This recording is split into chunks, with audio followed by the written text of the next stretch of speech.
This is Channel 9 Eyewitness News this morning. Coverage you can count on. We are following breaking news right now. Investigators in Brevard County say someone stole an Orange County deputy's SUV.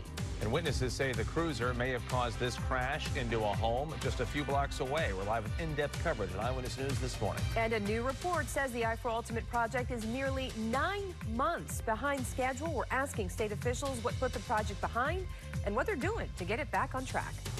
Good morning, I'm Nancy Alvarez. Your time now 6 a.m. on this Thursday, May 9th. I'm Jamie Holmes. We'll take you live to that scene of the breaking news in just a few minutes. But first, we check weather and traffic every 10 minutes. Let's get over to Eyewitness News meteorologist Brian Shields. Rain chances ticking up a little. Yeah, better chance of some afternoon storms today. Not a washout, but you may want to have that umbrella for later today. Some of the afternoon storms, so treat it like a summertime pattern. 60s, 70s for this morning. Live temp 68 Palm Coast, 68 Sanford, 70 degrees now Orlando, Conway, Union Park, and Hunters Creek, Melbourne, Palm Bay, O'Galley, Satellite Beach, Patrick Air Force Base, all in those 70s.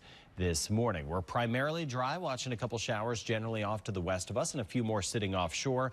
But later today, we'll start to see the rain chance gradually increasing. So mainly dry this morning. Here's your planner. This is Osceola County, Boggy Creek Elementary, lunchtime mid-80s. We'll be in the mid to upper 80s today.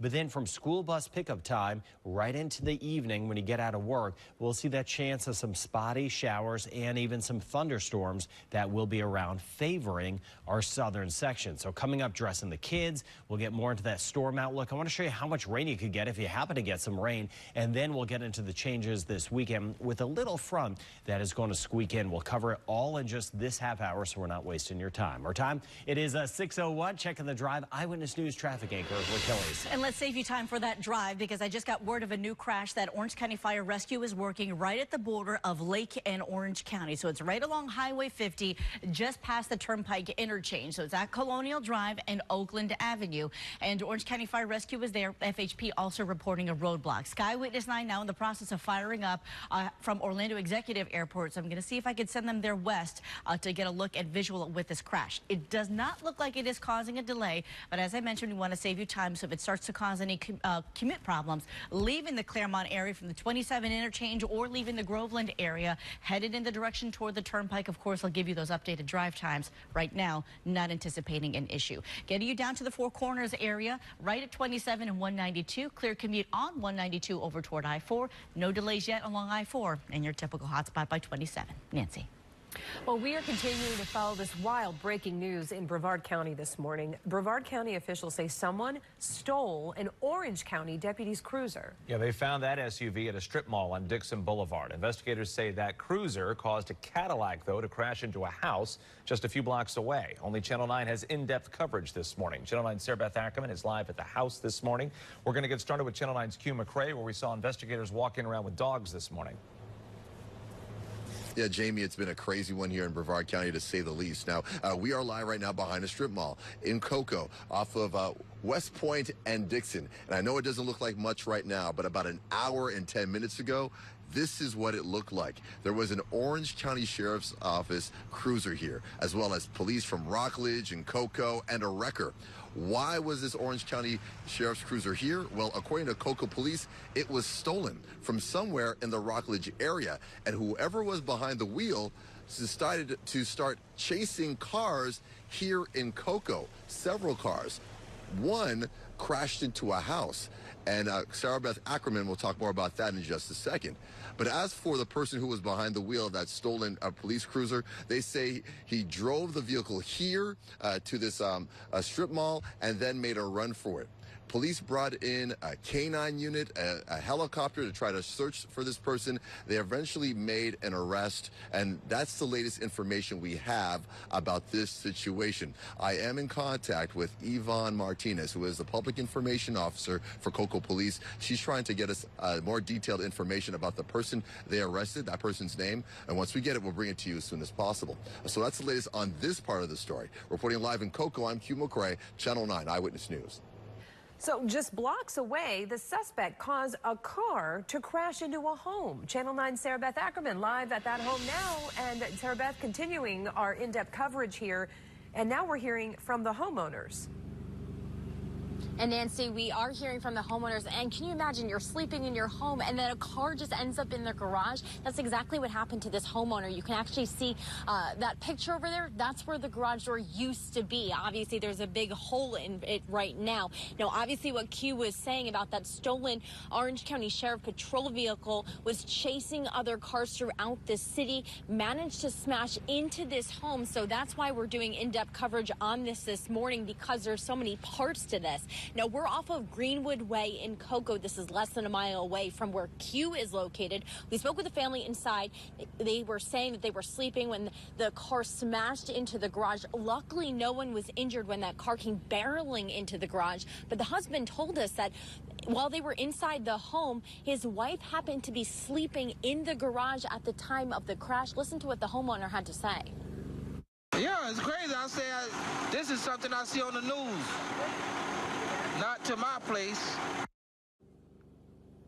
Obviously, very scary situation. You're sleeping in your home and all of a sudden a loud bang, a loud crash, and then you wake up to all of this. A crazy story. We'll, of course, continue to stay on top of this story. Speaking with investigators, Q and I are both working together to gather more information about both of the scenes and how they're directly connected. Once we get those details for you, we'll let you know. For now, reporting live in Brevard County, I'm Sarah Beth Ackerman, Channel 9 Eyewitness News. Also new from overnight, only Channel 9 was there as crews towed away a car that slammed into a house, trapping a family in their family room in Orange County. This happened on LSU Lane, right off the 417 near North Econ Trail. The Florida Highway Patrol tells us a man was driving down the road, missed a stop sign, and then hit the house. FHP performed a sobriety test and says the driver was not intoxicated. The man isn't expected to face any charges. New this morning, the Florida Highway Patrol is investigating a fatal pedestrian crash in Osceola County. Troopers collected evidence overnight on East Erlo Bronson Memorial Highway near Simpson Road in Kissimmee. Now, they say someone crossing the road was hit and killed by a car around 11:30 last night. The driver did stay on the scene. Some lanes were closed overnight, but the road is back open now. We're finding out more about the 3 young suspects arrested yesterday after a cross-county aerial pursuit. Investigators say all 3 suspects have been arrested before. The youngest, just 13 years old. The 2 adults are expected to face a judge this morning. Orange County deputies used their helicopter to follow the suspects in this stolen white car through Orange and Brevard counties. Investigators say they then dumped the car.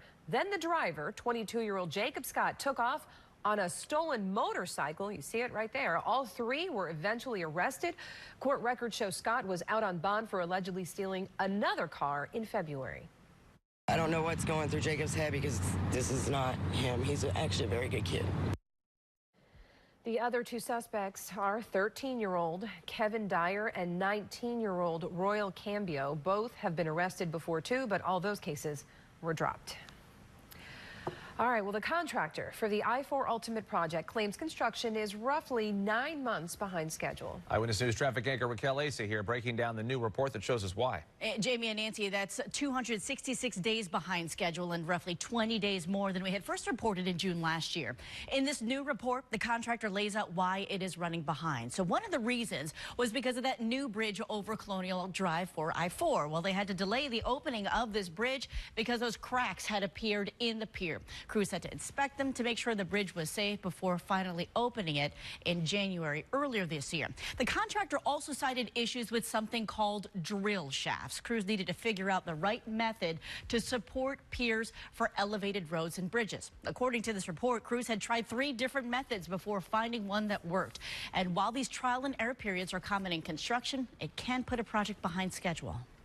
Our standpoint is you know, we have not adjusted time. We have not made financial considerations for that other claim. FDOT says the original completion date of 2021 still stands. Jamie. UCF police say a registered sex offender was caught in the act performing a sex act on campus. 25-year-old Malik Gaither faced a judge in Orange County yesterday. Now, earlier in the day, a student told officers she was walking to her car when she spotted Gaither performing the act. He's accused of doing the same thing outside a Target and a Walmart. UCF police say Gaither has no ties to the university. It definitely makes me uncomfortable. It's scary to think of. I guess anyone can come on campus anytime and do whatever they want. So Gaither was just released from jail earlier this week. All right, coming up on 6:10, we check weather and traffic every 10 minutes. A little better.